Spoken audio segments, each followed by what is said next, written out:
BJP अपने विधायकों को एकजुट रखने के लिए आज बोधगया सभी को लेकर जा रही है।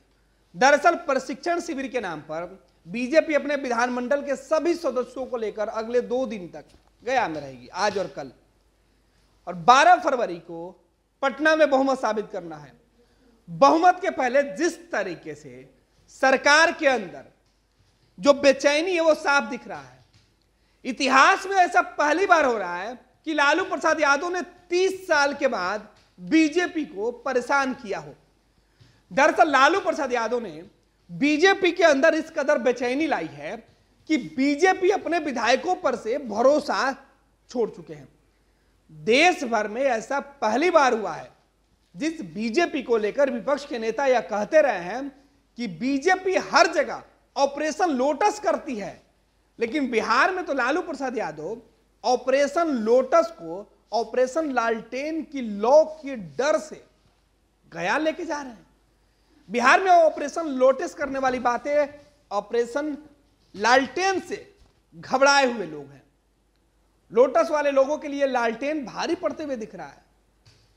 बीजेपी दफ्तर में कमल का फूल वाला झंडे खूब लगाए जा रहे हैं, लेकिन राष्ट्रीय जनता दल दफ्तर में लालटेन वाली एक ही तस्वीर जो है बिहार की सियासत में आज भारी पड़ती दिख रही है। लालू प्रसाद यादव की पार्टी राष्ट्रीय जनता दल के विधायक और पार्टी के नेताओं ने खुले तौर पर ऐलान कर दिया कि किसी भी सूरत में वो खेला करने से पीछे नहीं हटेंगे।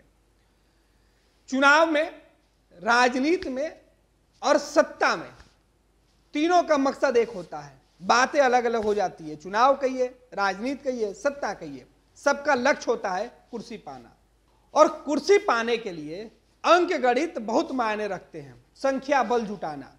और इसी की कवायद में बिहार के अंदर सभी राजनीतिक दल के नेता जुटे हुए हैं कि संख्या कैसे अपने पाले में किया जाए। बीजेपी के अंदर ऑपरेशन लोटस करने वाले नेताओं को उस वक्त बड़ा झटका लगा जब तेजस्वी ने कह दिया कि लालटेन बाकी है और ऑपरेशन लालटेन की लौ के आगे कमल का फूल मुरझा न जाए।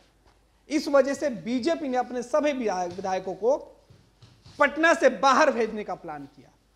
हालांकि अक्सर कांग्रेस के विधायक बाहर भेजे जाते रहे, विपक्ष के दूसरे नेता बाहर भेजे जाते रहे और इस पर बीजेपी वाले सवाल उठाते रहे कि ये लोग अपने लोगों पर भरोसा नहीं करते, अपने विधायकों पर भरोसा नहीं करते हैं। लेकिन अब परिस्थितियां बदली हुई है। बीजेपी पार्टी या कोई भी विधायक, कोई भी प्रवक्ता बोधगया क्यों जा रहे हैं इस मामले पर खुल के नहीं बोल रहा है।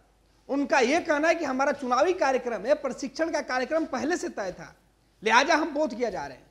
लेकिन असल बात यह है कि लालू प्रसाद यादव और तेजस्वी यादव के चुनौती के बाद बीजेपी के अंदर सबसे ज्यादा जो घबराहट है अपने विधायकों को एकजुट रखने की है। दरअसल 12 फरवरी को विधानसभा के अंदर बजट सत्र के पहले जो बहुमत साबित करना है, उसके लिए अगर 2, 4, 5 विधायक भी अब्सेंट हो जाते हैं, खेल कर देते हैं, नहीं पहुंच पाते हैं, तो बनी बनाई सरकार और नीतीश और बीजेपी की जो मंशा है वो खराब हो सकती है।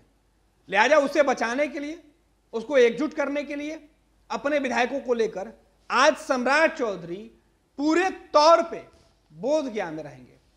सम्राट चौधरी बिहार में डिप्टी सीएम है, 2 डिप्टी सीएम बनाए गए हैं, लेकिन 2 डिप्टी सीएम के बावजूद भी अपने विधायकों को एकजुट करने के लिए बीजेपी ने यह आखिरी दाव चल दिया है। अब क्या ऑपरेशन लोटस को ऑपरेशन लालटेन से टक्कर मिलेगी? यही सवाल है कि 30 साल में बीजेपी कभी इतना नहीं डरी थी जितना आज डर रही है लालू से। ये लो, मुंह मीठा करो। आज मैंने अपना जॉब छोड़ दिया, अब हम पूर्णिया वापस जाएंगे। जॉब छोड़ दिया है? मतलब ये घर कैसे चलेगा? हम करेंगे क्या? और माँ बाबूजी क्या बोलेंगे? इसलिए मैं एक और मिठाई का डब्बा लाया। अपने बिजनेस के लिए लोन अप्रूव हो गया। अरे लोन अप्रूव हो गया वो तो ठीक है, लेकिन पूर्णिया में हम रहेंगे कहाँ? अपना घर भी तो नहीं है वहां। इसलिए तो एक और मिठाई का डब्बा अलग से लाया हूं। हमने पूर्णिया में घर ले लिया है, पूर्णिया के ई होम्स पैनोरमा में। पूर्णिया में पैनोरमा ग्रुप लेकर आए हैं ई होम्स पैनोरमा। बड़ा घर, आलीशान जिंदगी और अत्याधुनिक सुविधाओं के संग। अरे अब क्यों मुंह मीठा करवा रही हो? क्योंकि हम घर वापसी जो कर रहे हैं। घर वापसी की खुशी पूर्णिया में ई होम्स पैनोरामा के संग। ई homes panorama, luxurious lifestyle redefined.